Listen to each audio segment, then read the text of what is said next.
t'as créé un lien avec ces gens-là. T'as créé un lien avec ces gens qui est indéfectible et qui est difficilement compréhensible avec des gens de l'extérieur de la spécialité. Bah là, c'est la consécration. Alors, ça y est, c'était en mission, quoi. Ça. C'est en Afrique. Ouais. Bah, une appréhension, c'est-à-dire que, ouais, vous êtes 150 sur le parking, regardez bien votre voisin parce que peut-être il y aura de la perte. Ça, c'est annoncé. Tu as le même sentiment quand t'as tombé, toi. Tu t'as grimpé l'Everest, et puis un jour tu reviens avec un mec en moins. Et après, j'ai compris par la suite que quand eux ça planifie sur 3 semaines ou 15 jours, forcément on planifie en 10 heures une opération ou en l'espace de 2 heures sortir un Wingo et dire ok, yallah, on y va. On passe pour des cow-boys ou des branle-sacoches ou tout ce que tu veux. Et on en use un petit peu, faut pas se le cacher, tu vois. Et cette gymnastique intellectuelle de pouvoir rebondir sur A, ok, si A ne passe pas, ce sera B, et si c'est pas B, ce sera C. Et même dans une nuit, sur une mission, une opération, tu peux être dérouté sur autre chose.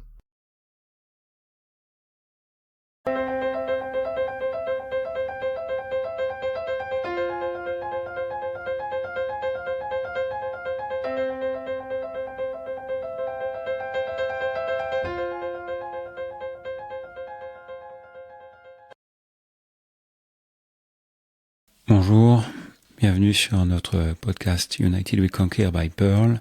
Aujourd'hui c'est l'épisode 4.3, toujours avec Stéphane Delvin, ancien commando marine, ancien membre du CTLO, contre-terrorisme et libération d'otages.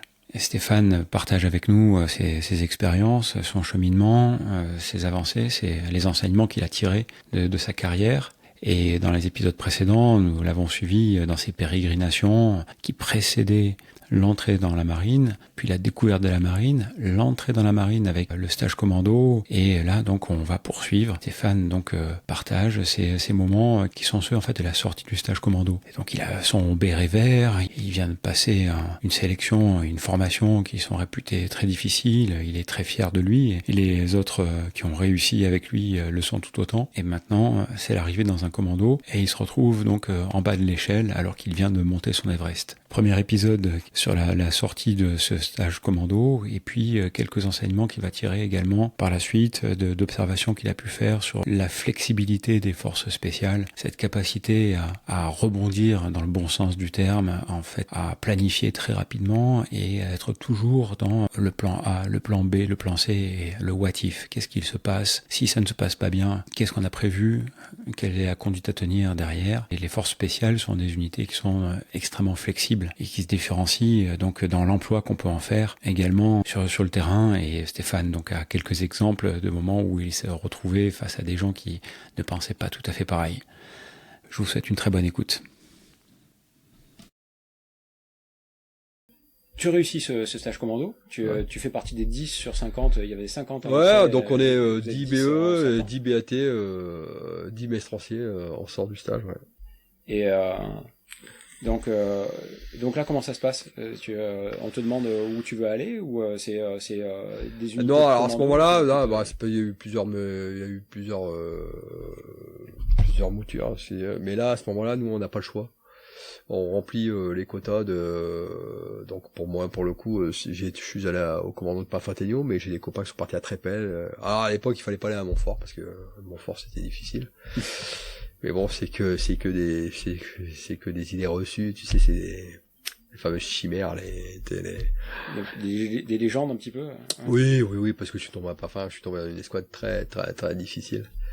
Et juste, je fais un petit coup en arrière, excuse-moi, parce que je suis peut-être passé un petit peu vite, mais finalement tu visais ce béret, tu l'obtiens. Ouais. Là, ce jour-là, sur le plateau d'appel. Ouais. Mais oui, en plus sur le plateau d'appel vient le gars qui m'a connu appeler, moi, qui m'a dégrossi sur des cordes, sur des marges de 8 et tout ça. Je peux le citer. Vas-y. C'est David Dizzy. C'était quelqu'un de et il en fait partie. Il y a plusieurs, et toujours toute la carrière, il y a toujours eu des mecs comme ça, des gens qui sont sortis. Et lui, en fait, à ce moment-là, il est OBS, et à ma remise de béret, il est venu.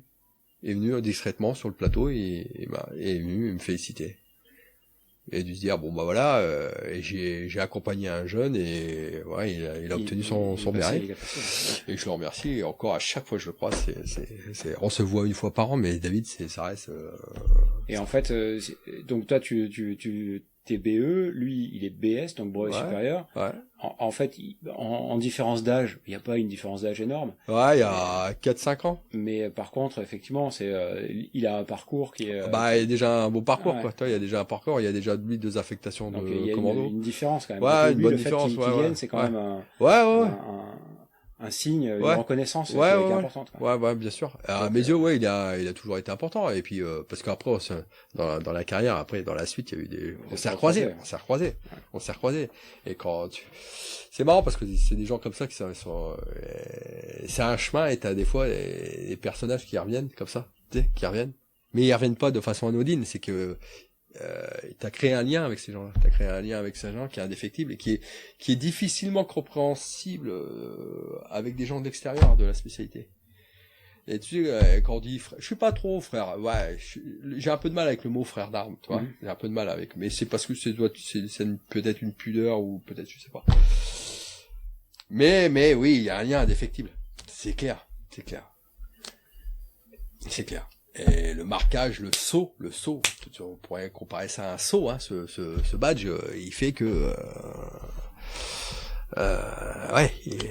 il te lie à jamais avec des gens que t'as appréciés et que demain, ces gens-là, que ce soit dans le privé ou ailleurs, ils te demandent un coup de main, tu te dois, tu vois. Moi, j'ai fait des choses là, même quand j'ai quitté, j'ai encore fait là, tu vois.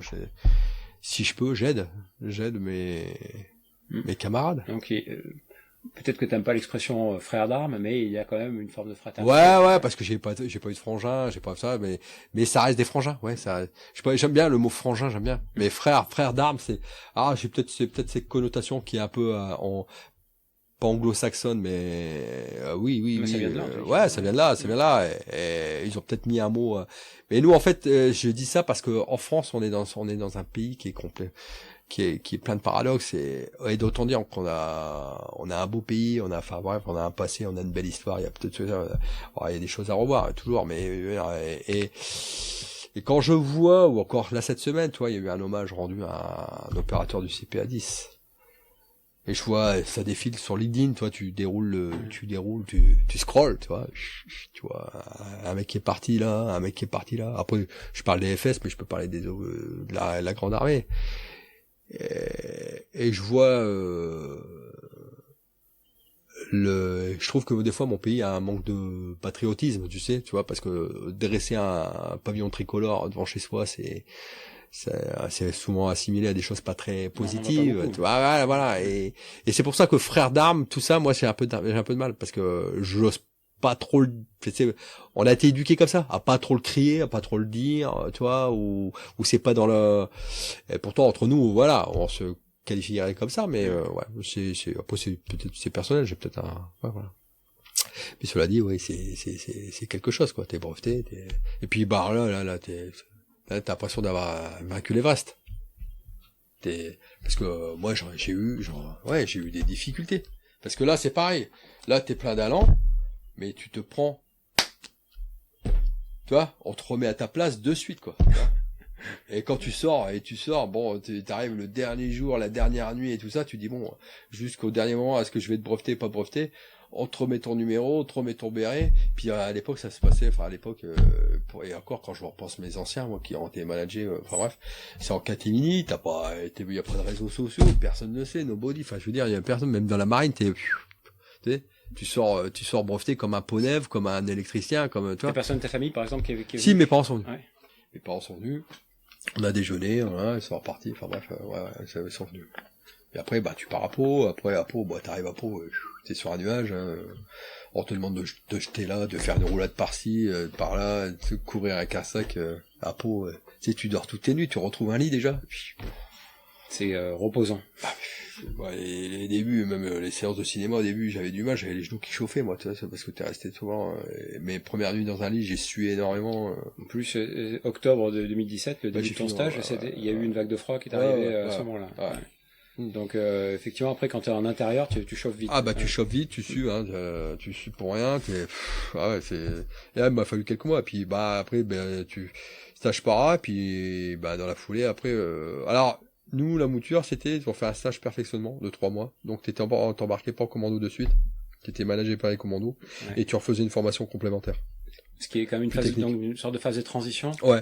Qui est revenu aujourd'hui, et qui répond un peu finalement à la question que je posais tout à l'heure sur est-ce que le stage commando est une sélection ou une formation. Donc visiblement, on a cherché à répondre un peu au fait que c'était à la fois une sélection et une formation. Et donc il fallait derrière quand même permettre dans une ambiance autre que celle de la sélection commando, de continuer à apprendre le métier de commando avant de rentrer dans une unité de commando. Ouais.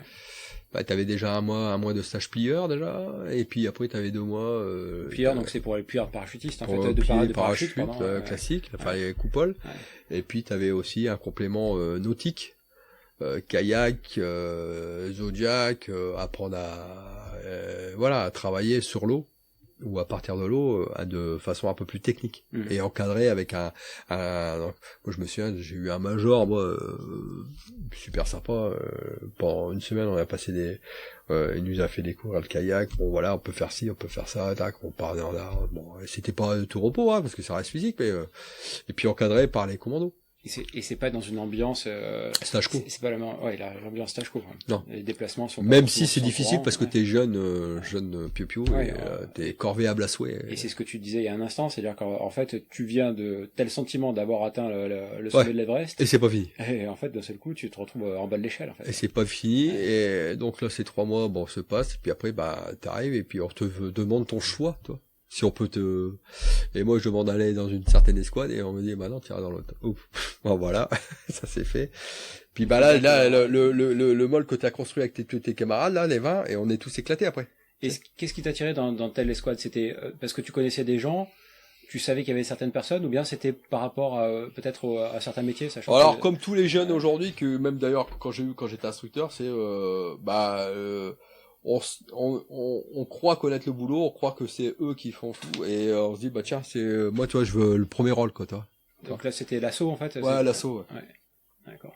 Sachant que il y a 4 escouades dans un commando, il y a une escouade de commandement en fait, dans laquelle on va avoir les radios et qui est pas forcément destinée à être la plus combattante. Voilà.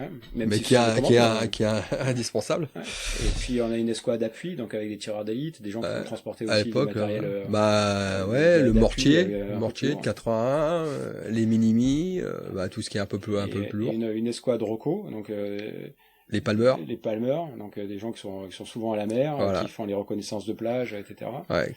Et puis l'assaut. Parce que c'est pour l'assaut mer en fait, mais c'est aussi pour rentrer dans les maisons, un peu plus avec un vernis combat localité quoi. Tu vois. Voilà. Et donc du coup je vais à l'appui et puis là je passe 2 ans. J'ai même ça a été rapide parce que moi j'ai embarqué, je te dis, en mars. Et dans la même année je suis parti en mission.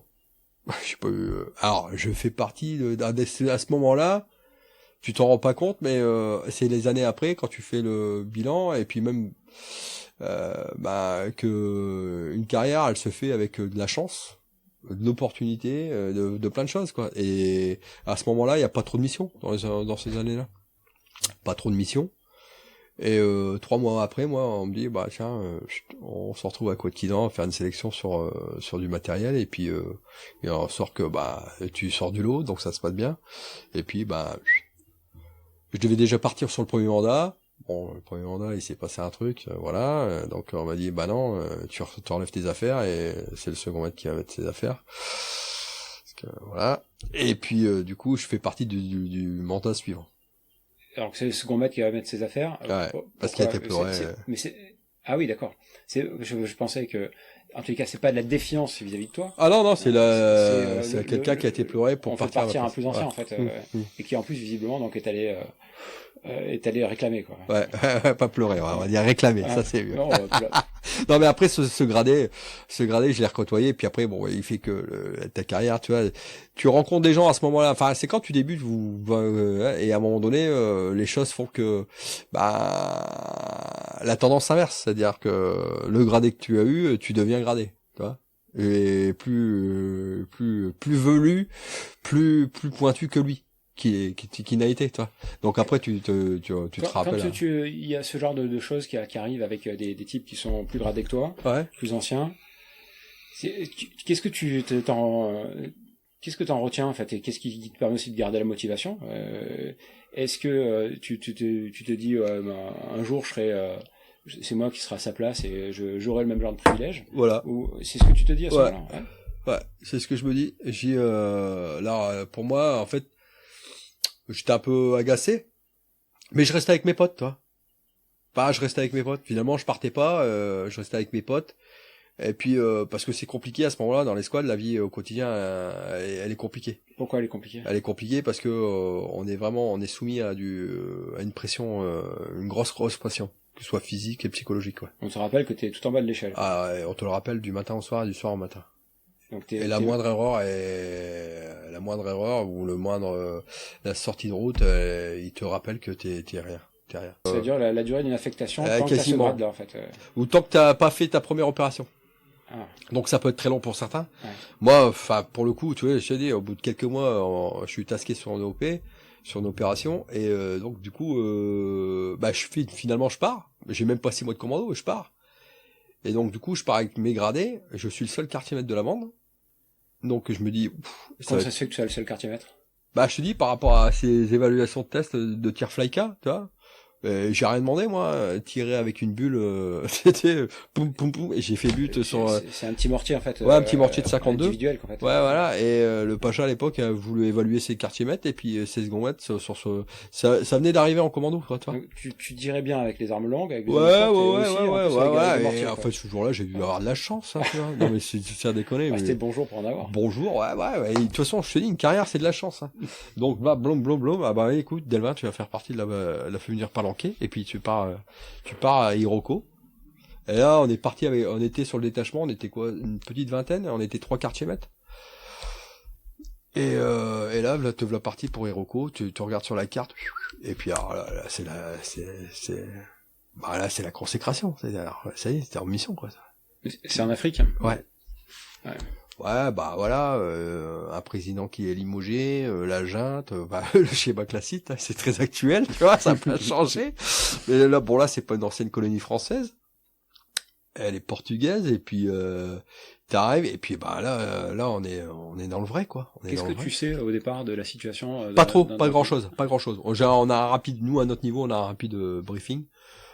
D'une après-midi, on dit voilà, c'est comme ça, c'est ce qui se passe. On va dans un premier temps sur une mission de protection. Quoi. L'objectif est clair en fait. L'objectif est clair, c'est vu le format du détachement, tu sais, à peine 20, on va pas faire grand chose. Hein. Donc l'objectif est clair, c'est de défendre l'emprise française et protéger son personnel. Chose qui se fait plus aujourd'hui par la marine, qui se fait par les forces gendarmiques ou policières. Mais à l'époque, il y a Franche-Côtière, j'imagine que la marine a décidé que c'était une mission qui ressortait qui pouvait revenir. Revenir, et puis voilà. Et à ce moment-là, c'est les balbutiements, hein, il faut remettre dans le contexte, 98, le COS, la création du COS 92, suite à des opérations heureuses ou malheureuses ou à un dysfonctionnement, donc il y a des gens qui ont pensé que il fallait évoluer, et nous en 98, en interarmes, il y a pas encore pléthore d'opérations. Ouais, tu vois pas, le COS pour toi non, assez lointain. Donc là, on fait l'OP, on arrive, là tout ce que t'as mis, tout ce que t'as appris, tu le mets avec ton fameux carnet de combat, tu fais du car, des déplacements en véhicule, alors tu vois, paradoxalement, tu vois, en milieu urbain, ça t'as pas appris. Véhicule non protégé, t'as pas appris, par contre on t'a demandé, tu vois des blindés passer, tu regardes l'armement à ce moment-là. Et t'as pas appris, mais en fait personne n'a vraiment appris, non? Non, là on est parti avec un petit détachement, il y avait personne n'a réellement appris. C'est vrai qu'il y a pas encore vraiment de. Et puis on s'adapte, c'est du bon sens. Hein. C'est du bon sens avec des réflexes militaires, tu vois, et ça passe. En fait, dans la préparation de mission, il y a une certaine connaissance de ce qu'on va trouver sur place, et donc on sait par exemple qu'on va devoir se déplacer en véhicule. Et tu dis on s'adapte. Et la question que je te pose, c'est finalement cet équilibre qu'il faut trouver entre la planification et la capacité d'adaptation. Est-ce que cette capacité d'adaptation, là, telle que tu l'as dit là maintenant, on dirait que c'est de l'improvisation. C'est-à-dire que non, c'est pas on fait face à une nouvelle situation, on s'adapte, mais peut-être que ça aurait pu être mieux préparé, non en fait, j'imagine qu'à ce moment-là, tu sais, les renseignements n'étaient pas aussi pointus qu'aujourd'hui. Il y a pas de drone. Oui, mais savoir qu'on va devoir se déplacer en véhicule, c'est peut-être pas quelque chose de... En fait, on se déplace en véhicule, pourquoi? On n'aurait même pas dû se déplacer en véhicule. C'est parce qu'à ce moment-là, on est arrivé, il y a des exigences qui ont fait que on nous a demandé d'aller à tel endroit pour garder cette emprise intacte. Donc peut-être qu'on n'avait pas à le faire et que on nous l'a demandé à l'instant T, quoi, toi. Et ça, donc les objectifs ont un tout petit peu changé en fait en cours de route.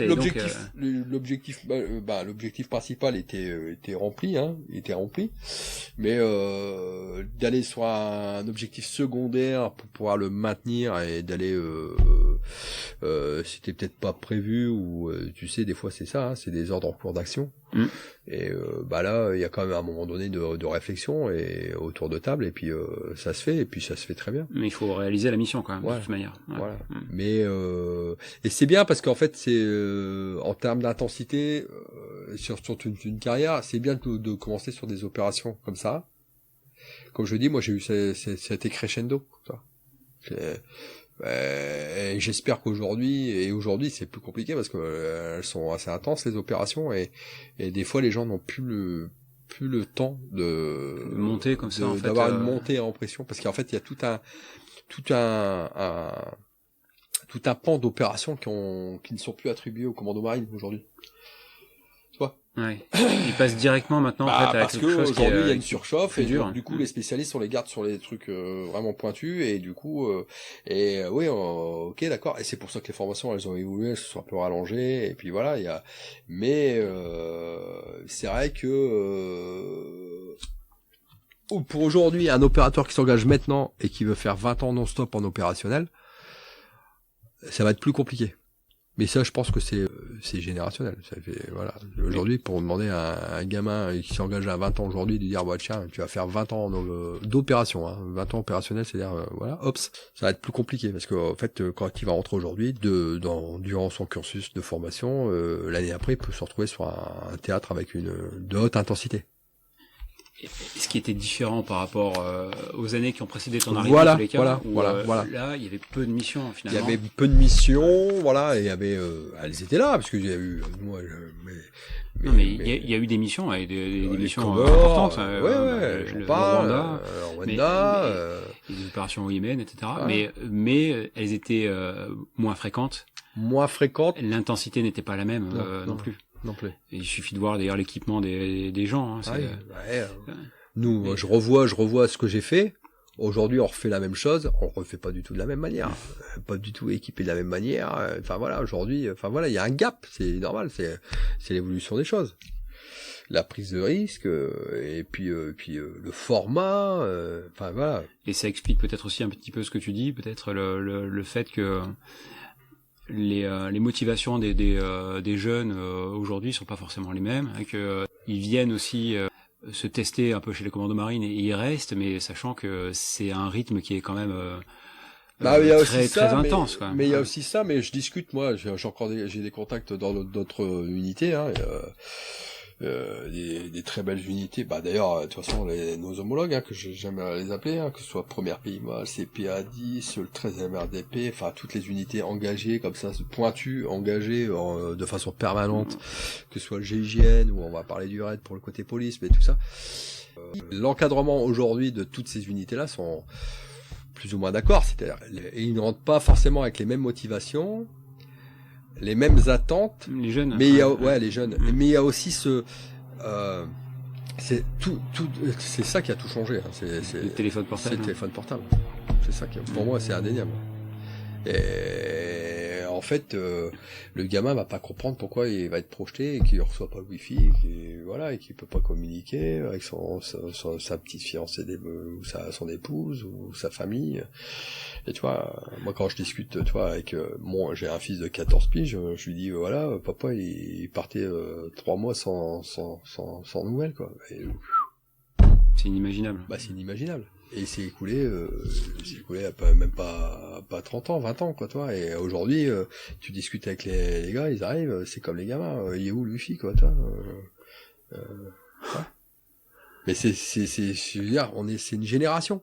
C'est mondial. Et la conséquence, donc, sur le travail, sur les opérations, c'est quoi, alors? Je pense que ça travaille toujours aussi bien, même mieux peut-être, sans doute, j'espère pour eux, mais bien, parce que en fait, vu le nombre d'opérations et vu le retour, et bon, il arrive comme là le petit l'opérateur du disque qui tombait là, ou d'autres encore. C'est-à-dire que par rapport au volume engagé aujourd'hui et d'opérations au volume engagé, il y a un retour. Bon bah, je pense que le travail est toujours aussi bien fait. Je pense que le travail est toujours aussi bien fait, parce que le niveau d'exigence est toujours pareil. Et par contre, sur le niveau d'exigence, mais le niveau... Mais les opérations, elles ont changé aussi, tout a changé, tout a changé. Mais justement, donc il y a une intensité des opérations, de la fréquence d'émission, etc. Ouais. Et est-ce que ça a une conséquence sur les carrières des gens? Est-ce que les gens ont des carrières plus courtes aujourd'hui parce que finalement... Ils ont eu une intensité finalement en très peu de temps, autant que ce qu'avaient les générations précédentes sur une durée plus longue, et finalement c'est peut-être il y a une clairvoyance, mais ils ont vu ce qu'ils avaient à voir. Ouais, voilà, c'est ce que j'allais te dire, c'est que le jeune de 20 piges aujourd'hui, il est plus clairvoyant que le jeune d'il y a 30 ans. C'est ce que je pense, hein. Enfin, voilà, sur certaines choses. Et dans le mot, j'en discutais la semaine dernière avec un des gars, là, un jeune qui fait une pause, Ops, que j'ai eu. C'est l'engagement, en fait. Les gens sont conscients, ils signent un contrat, ils s'engagent, ok, ils sont en opérationnel, ils s'engagent, mais à un moment donné, la chose qui est difficile alors après c'est notre format, hein. C'est le format français, la chose qui est difficile à conjuguer, c'est c'est ce que je dis, je parlais du téléphone je plaisantais, mais c'est symbolique, c'est ce lien, et aujourd'hui, quand tu commences à construire une cellule familiale, conjuguer les deux, alors certains qui s'ils m'écoutent ils vont dire Steph, c'est tout à fait possible, mais à force ça vient grignoter, ça vient user ça vient user le... Il y avait un taux de divorce, j'imagine que c'est encore le cas aujourd'hui. Tous les mecs du groupe pour divorcer, tous les mecs du groupe pour divorcer. De toute façon, tu penses, tu respires, t'es à 100% dans le métier que tu fais. Et t'as besoin d'être à 100% concentré sur ce que tu fais. Et tu vis, j'aime bien, parce qu'il y avait une série qui était zéro patate, opérationnellement parlant, mais, il y a une série, c'était, The Unit, tu sais, où les mecs qui se retrouvaient avant louper en famille sur la plage, faire des barbecues avec les femmes, les épouses, les copines du moment et tout, le gradé qui décide tac tac tac. Mais ça se passe tous les jours en France, hein. Ça se passe tous les jours dans toutes les unités de France. C'est ce qui se passe, hein. C'est que ça fait des micro-familles, et le mec, ses meilleurs potes, c'est les mecs du groupe. Et qu'est-ce qu'il fait le week-end? Ils vont chez l'un, chez l'autre, ils font des barbecues, et les premières naissances, allez, je suis le parrain d'eux, et ci, et là, c'est des microcosmes, comme ça, tac, tac, tac. Mais à un moment donné, quand tu montes dans l'hélico, ou tu sors de l'avion à 4000, ou pour toutes les OP, je parlais des camarades nageurs qui partent en plongée, ou voilà, tatata, c'est que t'as besoin d'avoir la tête claire, et puis quand ils commencent à avoir les enfants grandissent, ou l'épouse elle commence à tirer, elle dit bon, il serait temps de penser à envisager autre chose, quoi. Et puis toi, t'as la tête dans le guidon, quoi. Tu sais ta passion, quoi. Toi, tu te sens encore en forme. Tu te sens encore en forme, toi. Tu te dis ouais. Mais bon, les petits ils poussent, tu les vois grandir à travers un écran. c'est compliqué. Puis de dire bon, je suis papa, mais bon, là je vais aller chasser, quoi. Donc c'est. Puis tu dis ouais, t'as pas envie d'en faire un orphelin. Donc à un moment donné, enfin, plein de questions se posent. Après, c'est à différents stades selon la carrière et chacun. Est-ce que ça... C'est sûr que le prix à payer sur un point de vue familial, sur certaines relations sociales est lourd. Mais est-ce que ça participe pas finalement aussi d'avoir cet ancrage familial à mieux évaluer le risque, à faire les choses parce qu'on sait pourquoi on les fait? Évaluer le risque, non. Évaluer le risque, non, ça te permet pas de mieux évaluer les risques, parce qu'en fait, on l'a appris depuis tout petit à évaluer les risques. On te demande en permanence à tous les niveaux dès tes premiers tours de roue, on te dit de pas te blesser, on te dit pas ci, on te dit pas ça quand tu tires, Donc évaluation de risque, c'est intrinsèque, c'est dans ton ADN. Après, c'est quand tu commences à avoir des postes à responsabilité où tu dois commander t'es chef du petit stick de 4 packs, de 8 packs, et puis à un moment donné, t'as le gradé quand ça commence à être tendu sur des OP où bon, il te demande un avis technique ou un avis, ou avant de monter un hélico, tout se passe dans le regard, tu dis ok, bon, je suis bien, les mecs ils savent le taf, c'est des gens solides, non, évaluer les risques, non, y a pas besoin d'avoir une famille pour évaluer les risques. C'est justement, c'est à toi, c'est personnel, c'est évaluation à toi. Dire ok, j'ai fait un joker, 2 jokers, 3 jokers. Bon, mais j'ai une famille qui est en train de pousser, j'ai une femme. Et bon, combien est-ce que j'ai de jokers? Combien de jokers j'ai? Et puis il y a aussi le fait que pour certaines personnes qui l'ont pas vécu ou qui vont le vivre, parce que c'est indéniable, et puis après il y a des OP où tu pars à 10 et t'en reviens à 8, quoi. Donc là tu dis en fait un peu comme tu vois le même sentiment quand t'as tombé, toi, tu t'as grimpé l'Everest et puis un jour t'en reviens avec un mec en moins ou deux. T'as connu ça? Ouais, et donc du coup ça marque aussi ça. Après, non, il y a eu, avant ça, il y a eu aussi le premier, le baptême du feu. Baptême du feu, on peut en parler aussi, ça c'est pareil. Baptême du feu, c'est pas anodin. Comme je le dis, et je le redis, après c'est personnel, plus tard sera le mieux. Quand je dis baptême du feu, c'est pas d'envoyer une rafale vers un pick-up, enfin voilà. Baptême du feu, c'est je vois mon ennemi, et je traite mon ennemi. On est bien d'accord. Pour moi, ça, c'est le baptême du feu. Ça pourrait être aussi de se faire tirer dessus, en fait. Se faire tirer dessus aussi. Ouais. Généralement, là, on va pas s'en mettre, mais oui, ça peut se faire aussi. Et là, tu reviens, tu dis, waouh. Ouais. Ça y est, la case est cochée. Tac, tac. Dans une carrière, enfin, dans une unité combattante, forcément, t'as des cases à cocher. Enfin, elles sont là. Même si elles sont pas inscrites, elles sont là. C'est-à-dire que, psychologiquement, elles sont, tu t'entraînes à longueur de... Moi, ce que je dis aujourd'hui, c'est tendance, les mecs sont tous champions du monde devant une cible papier, ça tire en moins d'une seconde et demie, là, mais c'est pas tout ça. Faire du crossfit, des bras comme des jambes et tout ça. Ça, tout le monde est... Mais c'est pas que ça, en fait. C'est pas que ça. C'est que 10% du métier, ça. C'est que le jour où tu vas devoir analyser ta cible et on peut en parler sur par exemple les TED. Moi j'étais pas TED, mais les tireurs de longue distance. Ouais, voilà. C'est-à-dire que appuyer sur la détente, bim, décider de je fais partie de mon cours, je veux qu'elle atteigne cet endroit-là, bam. Et ouais, tu reviens, tu dis ok, j'ai effectué le geste ultime, parce qu'en fait on t'apprend, moi je qualifie les armes comme d'outils, tu vois. Donc tous les jours tu te sers de tes outils, t'essayes de t'entraîner au plus proche, donc aujourd'hui il y a des choses qui existent, des munitions plastiques sur des fusils, tac, tu t'entraînes au plus près, tu vois, mais reste que une arme, ça reste un outil, et que le geste final sur toute opération confondue, le geste final, c'est d'appuyer sur la détente, et pour une opération, sur un assaut, sur voilà. Et donc du coup, tu le fais, et quand tu l'as fait, t'as passé un cap. Et voilà. Et toi, c'est intervenu quand dans ta carrière, en fait Ouais, ça arrivait assez tard, parce qu'entre deux, moi, avant de rentrer en groupe spécialisé, j'ai quand même fait 5 bonnes années en commando, dans des groupes polyvalents.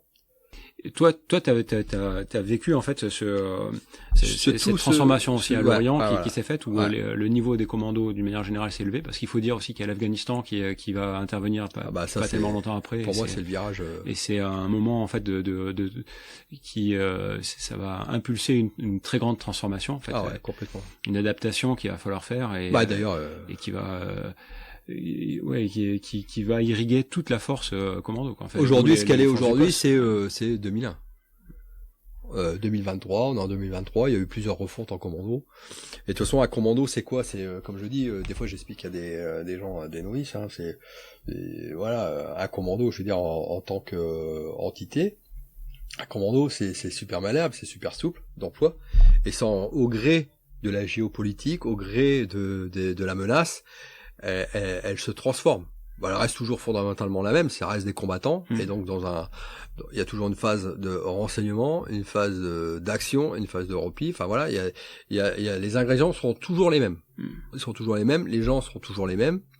Après, s'il en faut 6, s'il en faut 6, s'il en faut 12, il en faut 12, tu vois, les sticks. Puis après, en fonction aussi, c'est aussi des capacités des vecteurs, les formats pour les vecteurs, parce qu'en France, on a les petits hélicos, on a les petits bateaux, donc voilà. Et puis, mais moi je dis, il y a un avant 2001 et un après 2001. Moi, on est arrivé, je suis assez proche de 2001, puisqu'en 97, mais... Je discutais juste avec mes anciens à ce moment-là. Bon, il y a pas pléthore de mecs en commando qui ont participé à un combat. Là, patron, il y a pas beaucoup. On n'a pas beaucoup de recul sur la balistique terminale. Donc, on s'entraîne on s'entraîne sur des retours d'opérations, mais qui sont assez vieillissants. L'évolution du matériel, de nos outils, hein, les aides à la visée, les ci et là. Il y a tout un tas de choses. Il n'y a pas de protection balistique. Quasiment pas. Elles sont inadaptées pour les commandos depuis longtemps. D'ailleurs, moi, j'ai pas mis un casque pare-balles avant 2001, 2002. Hein. On partait, sur Bissau, on l'avait, mais on le mettait pas. Ouais, c'était pas pratique, en fait. Pas pratique, t'arrivais pas à mettre tes moyens d'écoute, enfin bref. Si la JVN c'était compliqué, ça. C'était inconfortable au possible, c'était lourd. Tu peux pas être mis en place, en parachute en portant ton casque. Non, il fallait 2 casques, tu vois, c'est bien pensé, quoi. Il y avait quand même beaucoup de choses. Non, mais il y a l'avant 2001 et puis essentiellement les conflits sont en Afrique. Et donc je dis pas que l'Afrique les combats étaient moindres, hein, mais là quand on arrive en 2001, l'Afghanistan s'annonce. Là les discours même dégradés, la hiérarchie n'est plus du tout le même. Il y a une appréhension. Une appréhension, c'est-à-dire que vous êtes 150 sur le parking, regardez bien votre voisin parce que peut-être il y aura de la perte. Ça c'est annoncé. J'imagine un peu ce discours qu'il y a dû avoir le 5 juin 44 avant la grande OP, quoi, toi. Donc de se dire regardez-vous bien là parce que ça va tous là demain. Ouais, voilà. Et là 2001 c'était ça, quoi. C'était ça. Donc là nous on parlait la vie continue, on voit des gens machin là, et puis ça attaque tout doucement, hein, ça attaque. Il y a aussi une méfiance, j'imagine, là à très haut niveau, des Français, tu vois, parce que c'est un conflit international, c'est-à-dire qu'il y a beaucoup d'entités impliquées. Après c'est politique, surpasser les meilleurs, c'est un peu des fois on oublie un peu. On parle des forces spéciales comme on envoie, mais en fait c'est un signal politique. Les forces spéciales c'est une décision de l'État. Il y a un côté symbolique. En fait. Il y a un côté symbolique. Il y a donc à l'époque c'est le président Chirac. Il décide de faire ça. Il y a Michel Alliot-Marie à l'époque aussi. Tout doucement. Michel Alliot-Marie c'est plus tard. Elle était impliquée dans le dur, la ministre. Et elle a fait aussi, il faut le dire quand c'est bien, hein, elle est aussi responsable de l'arrivée aussi de certains matériels en version accélérée, parce qu'elle a dit, elle est venue à visiter à plusieurs reprises et il y a des choses qui vont pas. Hein, il va falloir qu'on s'active, quoi. Parce qu'on avait pris un retard.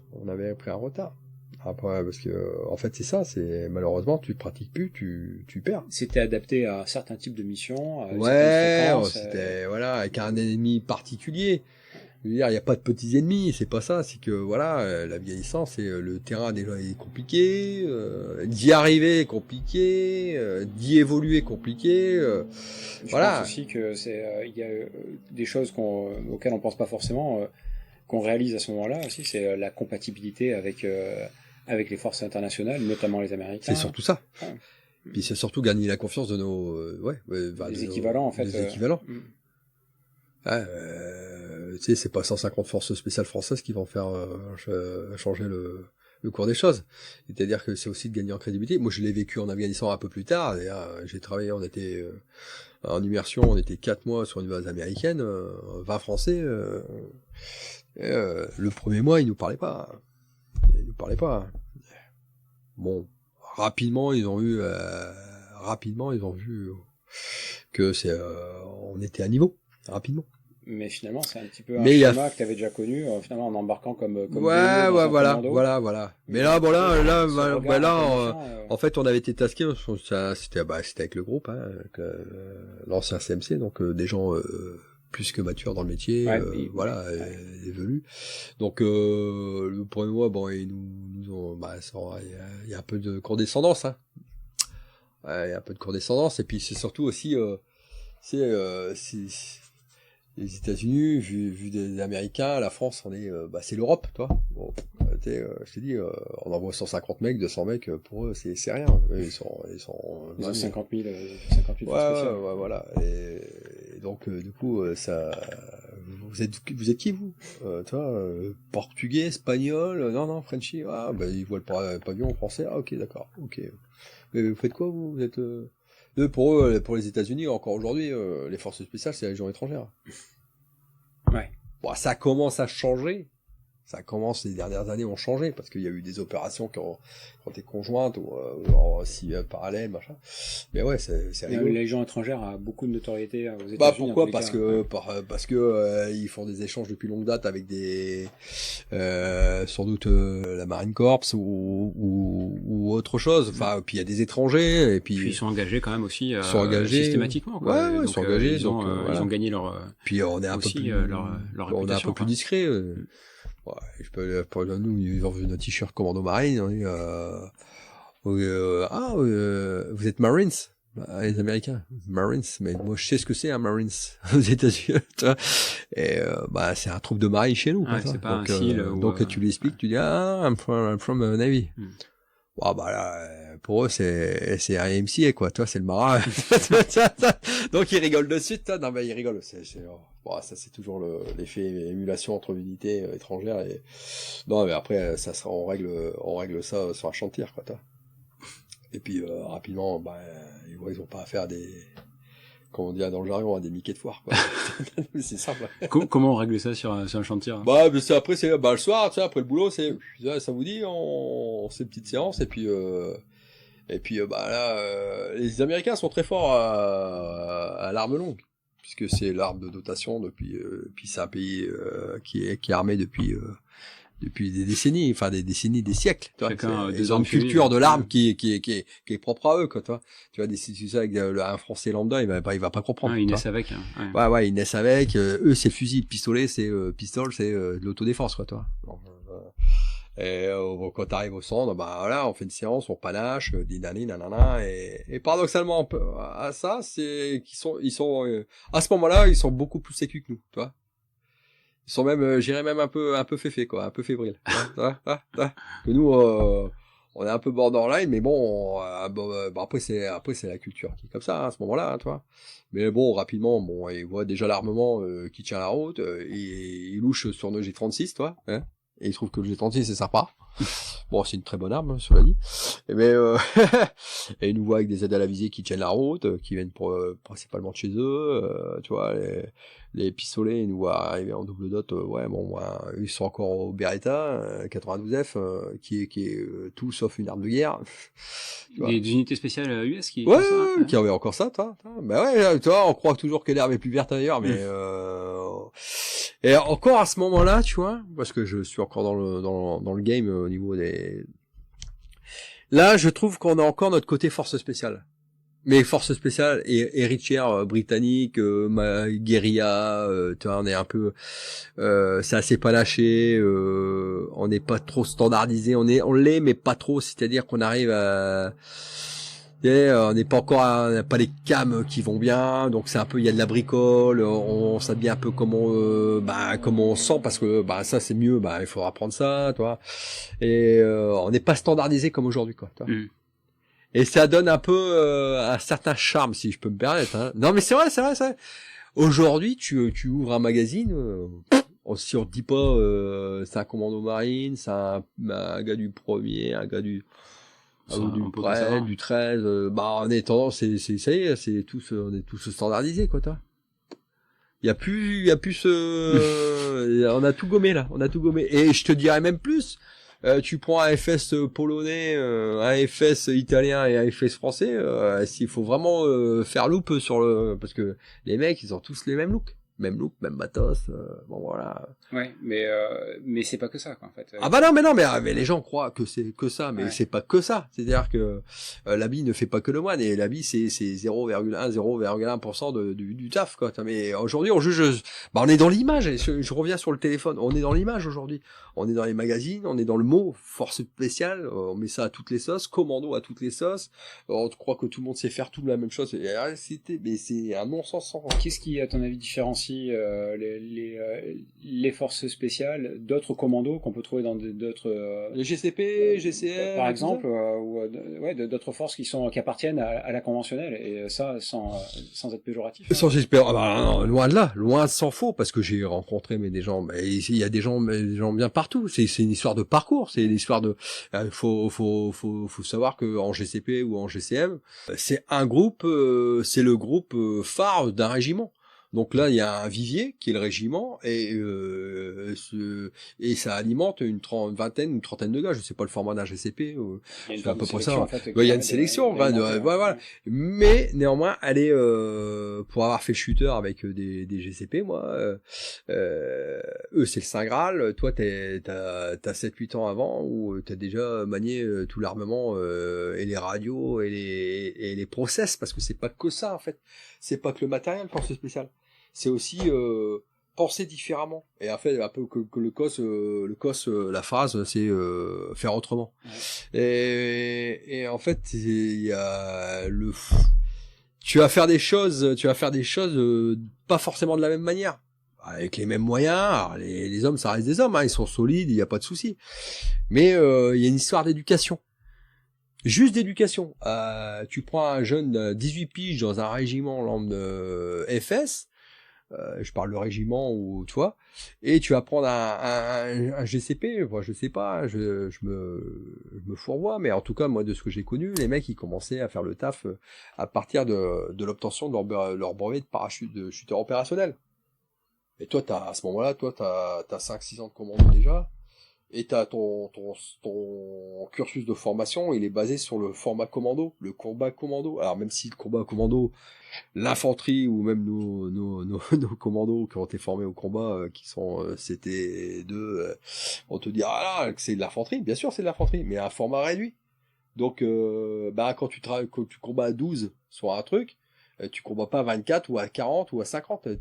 Donc les gens, ça fonctionne pas de la même manière. Donc intellectuellement, ça fonctionne pas de la même manière. Donc tu réfléchis pas sur les OP de la même manière. Est-ce que tu as un exemple de justement sur cette manière d'approcher différemment, de penser différemment Est-ce que tu as un exemple qui te vient en tête? Regarde le spectre des opérations chez nous. Moi, je peux t'en parler. J'ai fait de la police des pêches. on a été largué en pleine mer pour aller. Tu peux pas larguer un régiment, tu peux pas larguer. Demande à un GCP de faire une opération de police aujourd'hui. Le côté législatif, le côté, enfin, toi, légitime défense, arrestation, détention, enfin, tu vois ce que je veux dire? Ouais, ils sont pas soumis à ce genre de. Ils sont pas soumis à ça. Moi, on a fait une opération en Guyane, le légionnaire a dit, bah, nous, on aurait rafalé dans le tas. Mais c'est pour ça que vous n'avez pas été invité sur l'opération. Le but était pas de rafaler dans le tas. Le but était, on nous a demandé de récupérer les gens. Et en aucun cas de les neutraliser de façon définitive. Donc, il faut une sélection de tir. Dans le tir. Et puis, le vecteur de mise en place, il est compliqué. Donc, il faut une certaine connaissance. Enfin, et tout ça, ça a besoin de maturité dans le métier. Ça a besoin de maturité. Moi, j'ai décidé, quand j'ai fait, sur une des dernières opérations, enfin, quand je dis moi, ça peut être par. Il y en a plein des mecs là, de l'autre côté de la rive. Le dernier, l'ISB, mon pote, bam, bam, j'ai dit, voilà. C'est une insertion sous voile, en fait. Ouais, une insertion sous voile à 4000, machin. J'ai fait une opération aéro en haute mer comme ça avec récupération. On a validé une, on a fait une deuxième avec arrestation, on a fait du slow mover, on a fait du narco.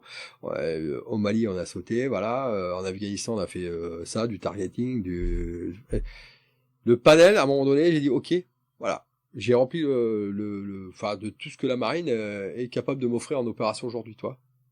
Et pour ça, il faut avoir de la ressource, c'est-à-dire être malléable. Malléable dans... C'est-à-dire, ton groupe, tu dois être capable de le reconfigurer au claquement de doigts. Une sorte de flexibilité, en fait. J'ai compris comment fonctionnait l'armée, la grande armée, une énième fois, et c'est bizarre, c'est quand j'étais réserviste. Je suis parti, j'étais adjoint Conscos à N'Djamena, pour Barkhane.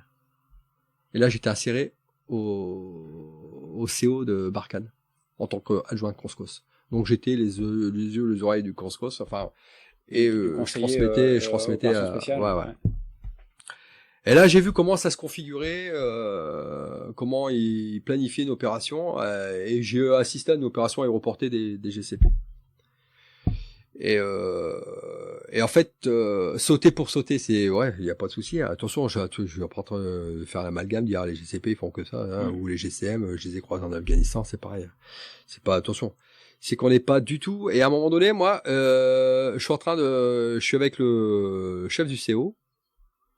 Et je suis un élément inséré pour demander des moyens. Je suis de Sabre, qui est au Burkina, qui me dit, voilà, Steph, est-ce que tu peux demander au CO de Barkhane s'ils peuvent nous prêter un drone, ou un moyen Evasan, ou est-ce qu'ils peuvent nous, du soutien, logistique, tout ça. Donc, à un moment donné, il y a une OP qui tombe, à Sabre. Je vois le Wingo qui tombe, là, je regarde, tac, je regarde, ok, l'OP elle tombe, je déroule le PPT, pop. Ok, ça part dans la soirée. J'étais hors début d'après-midi. Je vais voir le chef CO, lieutenant-colonel, mais d'une gentillesse sans nom, et qui se méfiait beaucoup des commandos et du COS et des forces spéciales, du package, parce qu'il y a une guerre qui existe, hein, mais qui est ridicule. Et là, je vais le voir, je lui dis, voilà, commandant, excusez-moi, et là, qu'est-ce que vous voulez, je dis, voilà, je vous explique, là, on est en 2017, toi, ça fait 1 an et demi que j'ai quitté, moi. Mais comme j'avais déjà fait ça de l'autre côté, enfin, je savais comment ça fonctionnait. Ouais, je connais ça. En fait, quand j'aime bien imager le truc, j'étais sur un mur, à côté à Barkhane, de côté à Sabre. Et là, j'ai vision sur les deux choses. Mais comme j'ai fait 20 ans dans les trucs, je connais comment ça fonctionne, comment ça se... J'ai pris un peu de hauteur, en fait. J'ai pris de la hauteur, mais côté FS, je sais comment ça fonctionne, comment ça se, quand ça planifie, que ça... vécu de l'intérieur. Ouais, mais maintes fois, des rouges, des verts, non, on descend de l'avion, on remonte dans l'avion, on va taper, on tape plus, on fait ci, on fait ça. Et je vois, là, pour la première fois de ma vie, la conventionnelle, quoi, la grande armée, quoi, toi. Même si je les ai croisés en Afghan. Et là, je viens le voir et je lui dis, voilà, on a besoin d'un moyen, ce soir, ça tape à tel endroit. Il me regarde, il sourit, quoi. Il me dit, c'est ça, ouais. Le truc qui vient de tomber, il va me dire, vous avez pas le... Je dis, non, ça vient de tomber. Donc, je dis, venez. Et là, je l'invite au PC, et je lui déroule parce que je dis, moi, je sais pas, le mec, il est chef du CO quand même. Et je dis, voilà, regardez l'heure à laquelle il est tombé, tac, là, ça déroule. Je dis, voilà, il nous faut ça va taper là à tel endroit. intellectuellement parlant, c'est bon, il a compris, mais il s'est dit, à quel moment les mecs, ils peuvent se reconfigurer en 24 heures, en 12 heures, sur des OP comme ça. À quel moment? Comment ils peuvent faire? Comment ça se passe? Et moi, en fait, c'est toute ma vie.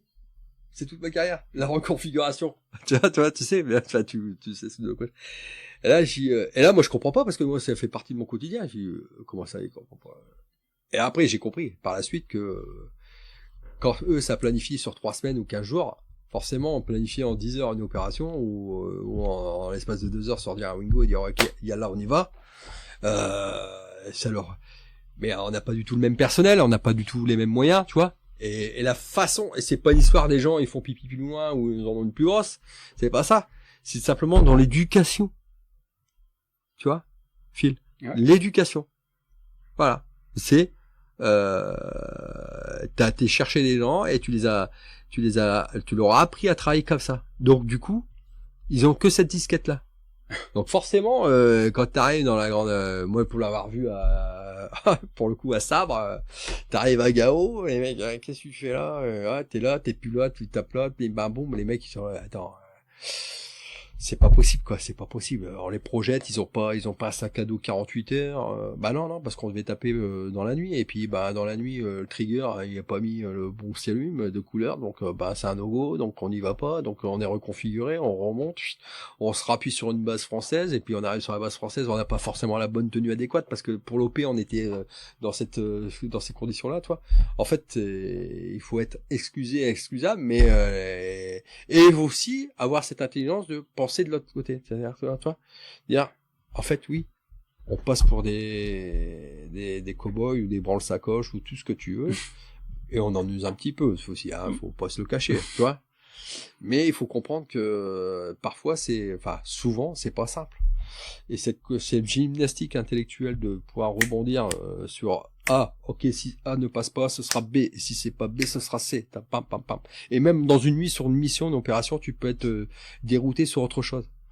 Et quand tu vois comment fonctionne le schéma de la grande armée, mais elle est plus volumineuse, elle est avec voilà, et il y a une inertie qui est indéfectible, donc c'est pas la même chose. Donc du coup, en fait, ce qu'il y a là-dedans, c'est qu'on voit, il y a tout le temps des canons conformes. Et donc derrière, il y a une adaptation permanente. Et c'est une culture en fait quelque part du canon conforme. C'est-à-dire la planification, elle doit toujours inclure les canons conformes, et tout le temps s'adapter derrière et rebondir entre guillemets, c'est-à-dire dans le bon sens du terme, non pas justement complètement improviser, mais pouvoir avoir cette flexibilité pour pouvoir, ou cette agilité, comme on dirait aujourd'hui, là, pour aller sur autre chose. Le premier objectif n'a pas pu être atteint pour diverses raisons. On bascule sur un deuxième objectif. Ou le premier, mais de manière différente. Ouais. Toi. Et ça c'est quelque chose qui nécessite une flexibilité qui caractérise les opérations spéciales et qu'on retrouve beaucoup moins dans les unités conventionnelles. Enfin, bien sûr. Bah moi, on les a vus en action sur deux moments. On a fait de la QRF pour la conventionnelle. De la Quick Reaction Force. Ouais. Et on a été positionné à un point, voilà. Et s'il arrivait quoi que ce soit, on venait de leur donner un coup de main. Et bah, pour ma part, même des copains qui ont fait les mandats suivants. Et moi, que la première fois, tu vois, quand j'arrive sur un camp en Afghanistan, j'arrive sur un camp et je vois tout le déploiement de l'armée française. Mais il faut pouvoir prendre nous des FS. Tu vois 10 Césars, des VAB, même au Mali, c'était le dernier véhicule blindé là, les BCI. Tu vois enfin bref, ça passer des meilleurs et tout. Tu dis, c'est la montagne, quoi. Tu veux dire, le matériel qui paraît lourd. Qui paraît lourd et tout. Pour les forces spéciales habituellement. Ah ouais, tu dis putain, des convois, ils vont arracher la montagne, quoi, toi. Et quand tu les vois en action, et puis qu'une fois, on avait assisté à, ils s'étaient fait accrocher, et tu vois cette inertie, ce volume de personnel engagé et ce volume de matériel engagé, et tu dis, forcément, c'est plus compliqué. Donc en fait, les gens, ils ont une trame, ils ont leur tableau de bord, Et toi, t'as ton tableau de bord, toi. Et en fait, j'aime aujourd'hui que moi, je suis je suis entrepreneur, chef d'entreprise. Et quand je vois aujourd'hui, ce qui est dit, par exemple, sur LinkedIn, en termes de RH, tu sais, la flexibilité d'un commando, une PME, moi, j'ai fait ça, cet amalgame quand je suis sorti, parce que j'ai travaillé pour une PME. Et en fait, oui, c'est forcément, quand t'as du volume à gérer, tu peux pas penser de la même manière. Tu peux pas penser, c'est pas possible. C'est pas possible. Tu peux pas aller au claquement de doigts diriger. Et il te faut aussi des gens qui sont capables d'être flexibles intellectuellement, tu vois.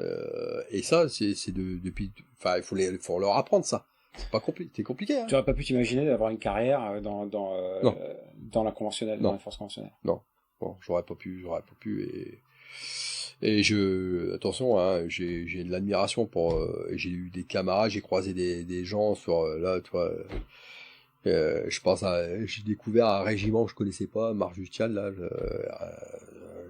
sur une fois, j'ai rencontré tous les gens que j'ai rencontrés, la plupart du temps, forcément, il y a des cons partout, hein, mais, des bons mecs. Et des mecs qui connaissent leur taf et tout ça. Après, c'était des fois des manques de moyens, des fois après c'est politique, après c'est ci, c'est pas, ouais, voilà. Alors, toi, si j'aime bien, bon, toi, tu joues en équipe de France, voilà. Ah, et il joue en deuxième division, ou j'en sais rien, ou toi, parce que je pense que c'est aussi très d'actualité, toi, d'employer ce mot. Moi, ça me fatigue de voir sur les réseaux qu'on bave en permanence sur les FS. Tu vois, ça me fatigue. On bave. Alors là, pour le coup, c'est pas baver négativement, quoi. Ouais, non, qu'on les met au firmament. Voilà, parce qu'en fait. Parce que si on dit parce qu'on n'a pas parlé de la DG aussi, mais parce que dans la DG il y a aussi des unités combattantes, hein, on est d'accord, et que on parle pas d'eux, et ils sont pas sur Instagram non plus, et tout va bien pour eux dans le meilleur des mondes. Je veux dire, à un moment donné, aujourd'hui, là, je me retrouve pas, moi, enfin, je me reconnais pas, même la jeunesse d'aujourd'hui, des fois, j'ai c'est too much là, les copains là. En fait, c'est paradoxe, enfin, il y a un truc qui va pas. Moi, aujourd'hui, je me mets à la place d'un mec qui est mécanicien dans un régiment de VAB. À quel moment on parle de lui? Mais moi, quand on a pris des VAB en Afghanistan, à ces régiments-là, on était bien contents de... Tu vois ce que je veux dire? Et après, c'est vrai que chaque armée a besoin de mettre en avant ses opérateurs d'élite. Hein. Mais alors, aujourd'hui, tout est d'élite. Tu vois, tu fais 3 jours de thèse dans une unité de police, t'es d'élite.